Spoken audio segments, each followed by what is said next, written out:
ترس. آنچه که ترسی از آن آید سرت، پس بترس از من که تا آیم برت. ترسناکم من همچو هر چیز دگر، مطمئنی ترس نکرده من ترت. گر نداری ترس من، پس ترس تو بی خود است از دولت و سیم و زرت.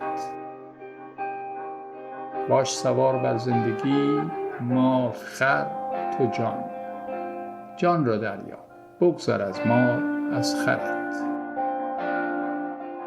مرغ آزاده تویی بی بال و پر، دل به دریا زن بپر تا برترت. دشمن پرواز تو هست ترس تو، ترس تو بسته همه بال و پرت. کن خطر در زندگی از هیچ نترس، تو امانی گر امان اندیش سرت. هر دری را که زدی مان بی جواب، بگذار آید آن جواب خود بر درت. همچو قلبت از زدن غافل مشو، با تلاش کن زندگی چون همسرت.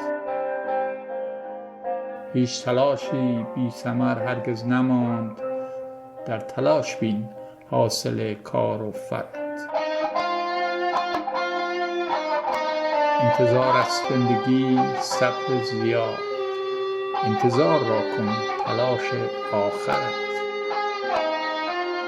پس نوای دلنشین دارد فضا، نیست مقصر کس به جز گوش کرت.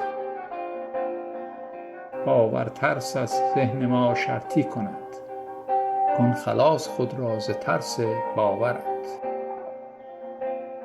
ترس از یک اتفاق بیهوده کار، هیچ نترس از اتفاق من دارمت. لوطی از زندان ترس ما انترش، شورها از بند ترس چون انترت.